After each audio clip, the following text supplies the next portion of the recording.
どうもこんにちは、川口さんです。今日はローファーの紹介したいと思います。ローファー以前に試作のローファーということでミュージアムカーフで作った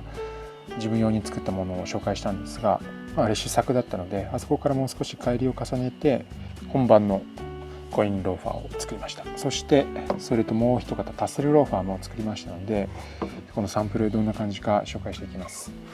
まずコインローファーなんですけど、このサンプルは黒いイノシシ革で作ってます。イノシシ革、僕最初に使ったのが2年か3年ぐらい前なんですけど、その時革を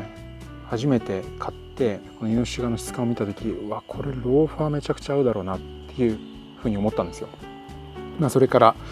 ローファーではない紐靴でいろいろ使ってきて、すごく評判よく、僕自身もすごく気に入って使ってたんですが、今回ついにローファーで使うことができました。このイノシシ革はやっぱりローファーめちゃくちゃ合うと思ってて、というのはローファーってちょっとカジュアルじゃないですか。で MTO モデルローレルはカジュアルなんだけどドレスの雰囲気も漂わせてるローファーなんですよね。イノシシ革はワイルドなんだけどどこかパリッとドレスっぽい雰囲気もあっていうのが、このデザイン自体ですごくマッチしてると思います。このサンプル結構気に入ってるのが、ここに縦筋みたいなのあるの分かりますかね。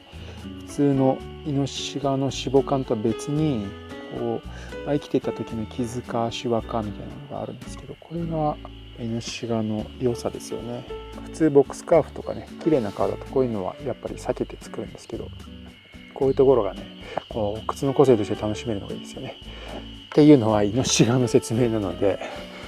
こちらのローファーとしては、以前サンプルで作ったものよりも少し高さが下がってます。前に全体がいってます。そしてこのエプロンのつまみモカも少し大きめにして、この木型により沿うような感じになってます。もちろん木型もあれから少し修正して、あれから2回か3回ぐらい修正しましたね。こればっかりは履いていただかないとわからないんですが、今後受注会、そして郵送でのフィッティングシューズの試着なんかもできますので、ぜひ試していただければと思います。でも郵送の場合は結構イベントが多くなってくると、イベントに持っていく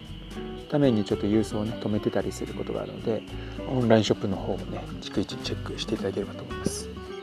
それでですね、このライニングなんですけど、色が違ってるの分かりますかね。今回カウンターは茶色のライニングを使ってます。いろいろな色から選ぶことができます。このサンプルでは黒と茶色で合わせてますね。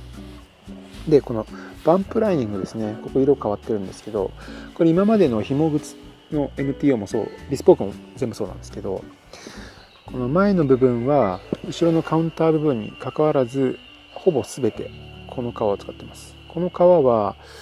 実際触っていただきたいんですけど、すごく肉厚な牛の革でふかふか柔らかいんですよ。なので足当たりかなり良くて、気持ちいいです。このライニングの色は選んでもらって、ここは全部このベージュっぽい色で共通で使ってますね。やっぱりローファーはすごく柔らかくて軽く履けるっていうのが大事だと思って、もう一つポイントとしてはサイドライニングっていうものがあって、それを抜いてるんですよ。サイドライニングっていうのはここのかかとの芯とつま先の芯の間につなぐような、1枚皮を入れるんですけど、そんなに硬くはないんですけど、皮が1枚ライニングとアッパーの間に入ることでしっかり感が増すっていう、ドレスシューズに結構必要なものなんですが、今回ローファーではあえてそれを抜いてます。なのでここら辺こう押してもらうとすごく分かりやすいんですけど、かなり柔らかいです。一方でこの辺がっちりかかとの芯入ってるので全然へこまないですね。硬いです。内側もこの辺まで硬いですね。そしてここはすごく柔らかいです。というのが、このモデル MTO ローファーのローレルです。月桂樹という意味です。ぜひ覚えてください。ローレルです。このローレルちょっと片足だけなんですけど、自分で履いてみました。コーディネートとしてはちょっとボリュームのあるカーゴパンツを合わせてみました。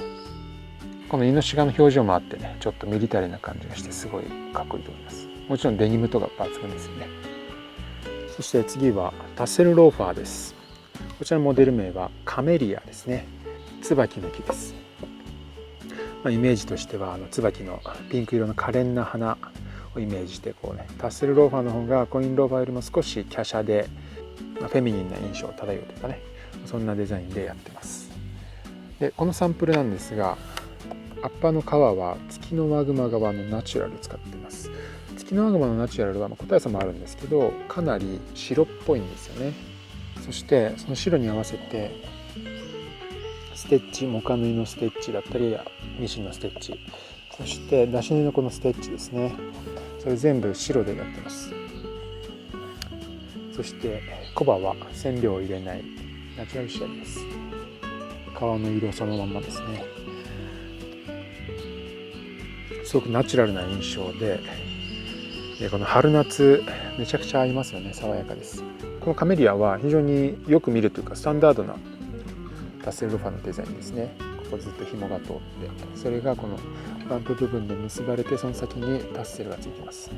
このタッセルちょっとこだわりがありまして、このタッセルの上ですね、ここぐるぐる巻きになっているのが分かると思います。タッセルはこれはね、こう皮を1枚巻いて作ってるんですけど、その巻いた部分を螺旋状に見せて、なんかどんくりみたいな、そんな感じのイメージで作ってます。これはね、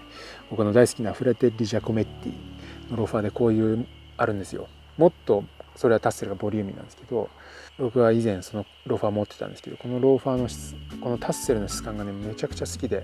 タッセルローファーのタッセルはこんな感じでぐるぐる巻きの螺旋形状になってます。でモカ縫いなんですけど、ローレルよりも小ぶりなモカ縫いになっています。長さもそうですし幅もそうですね。ちょっとこう尖り目というか、そうすることで華奢で少しドレッシーな印象が出てきているかと思います。このローファーはね、こういった爽やか系でいくのもいいし、逆に黒いボックススカーフとかでドレッシーな感じで作るのも良さそうですよね。ちなみにこのローファーも自分で履いていました。まずはデニムでちょっとまくって足首を見せる爽やかスタイルですね。そしてもう一つは白いパンツにちょっとこれ赤っぽいリネンのソックスなんですけど、これを合わせました。